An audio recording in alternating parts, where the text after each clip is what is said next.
cadera, ¿no? Este test es para ver dos cosas, ya. Número uno, se supone que para este test yo quiero explorar a un músculo extensor de la cadera, como el glúteo mayor, ¿no? Habíamos quedado que los grupos musculares glúteos y abdominales son grupos musculares que tienden a la inhibición, ¿no? Entonces, lo que voy a encontrar como resultado es una extensión ineficiente, ¿sí? Una extensión ineficiente. Pero saber cómo es una extensión ineficiente es saber cómo se da el orden de una extensión. Bien, bien. Cuando uno realiza una extensión de cadera, normalmente la extensión de cadera, el músculo principal agonista es justamente el glúteo mayor. Pero él tiene músculos que lo apoyan, ¿no? Sinergistas, en este caso el movimiento. Uno de ellos son los isquiotibiales. Cada vez que hacemos una extensión, los isquiotibiales están participativos. Otros grupos musculares justamente se dan a nivel de los extensores lumbares, que también apoyan y facilitan el movimiento, ¿no? Inclusive cuando el movimiento es muy forzado, pueden participar los extensores dorsales, ¿sí? Es raro que no participen, más bien, son sinergistas al movimiento. Pero estamos hablando, son solo sinergistas, el principal es el glúteo mayor. ¿Qué pasa cuando en el orden de movimiento el glúteo mayor sencillamente está inhibido o está demasiado débil? Los sinergistas pueden cumplir esa función. Claro está que el movimiento va a ser inadecuado, ¿no? El orden de movimiento, por lo tanto, será como ustedes ven en la gráfica. Número 1, para iniciar el movimiento se activa este sinergista. Él se activa y rápidamente su activación hace que el glúteo mayor se active, el mismo lado.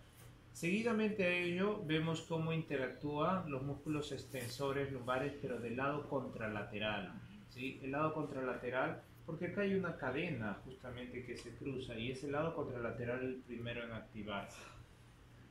En el número 4 del movimiento se activa el mismo lado. Número 5, la zona dorsal contralateral, y número 6, en el orden, en la zona dorsal como lateral, ¿no? Ese es el orden de movimiento. Por lo tanto, vemos que el glúteo tiene que ser el principal agonista, se tiene que ver la contracción y o sentir la contracción del glúteo.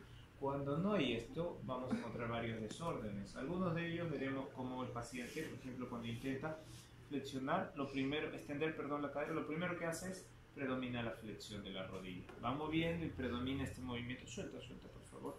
Predomina la flexión de la rodilla. Esto es sinónimo de que los isquiotibiales están generando pues más fuerza de lo que pueden realizar, no solamente la cadera, sino acá. Otra situación que vamos a ver, ¿me permites, por favor? ¿Me platos con Polito? Sí. Ay, ¿me permites?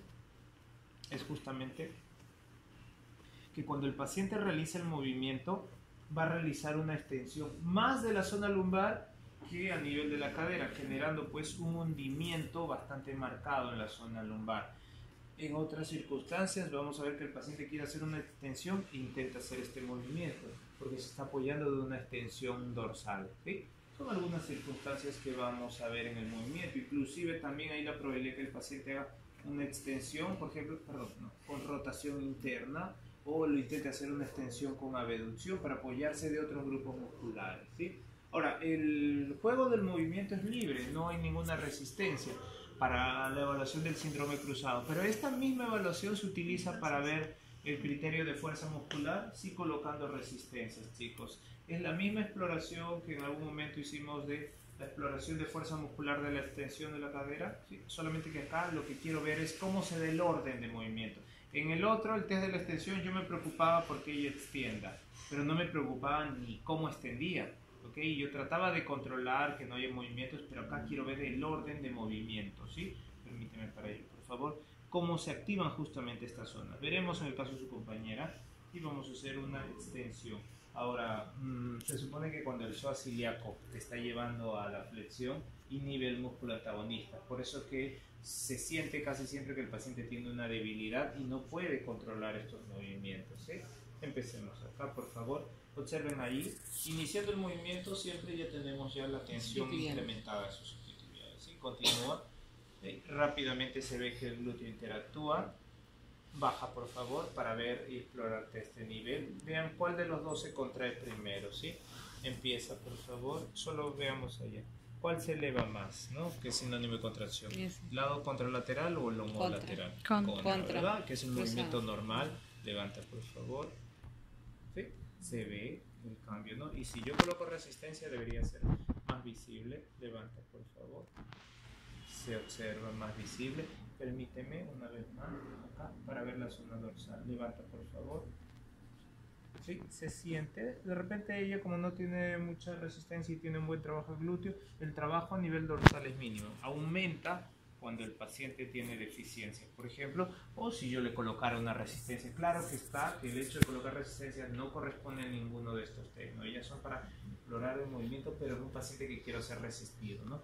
Por ejemplo, si a ella le pido tus manitos acá, tu manito acá, si yo le pido, inclusive hasta puede activar la zona cervical, que es incorrecto, ¿sí? Pero siempre y cuando le pida, por ejemplo, con resistencia, que no está dentro del test. Extiende, por favor. Observen ahí. Sigue, vamos, más fuerte. Ya, listo, ¿no? Vemos cómo ante la resistencia interactúan, ¿no? Eso veríamos, ese movimiento que hizo veríamos en un paciente que tiene inhibición o debilidad de esta zona, ¿sí?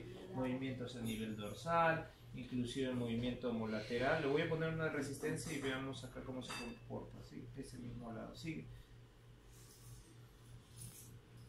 ¿Sí? Cuando hay un problema justamente acá también, o hay una inhibición, el paciente hace esto, ¿sí? Un ratito, permíteme, levanta este lado, ¿sí? No, ahí nada más, ¿sí? Levanta más este lado, dejando esta zona sin apoyo, ¿no? Eso significa que está levantando más con la zona lumbar que con el mismo glúteo, ¿no?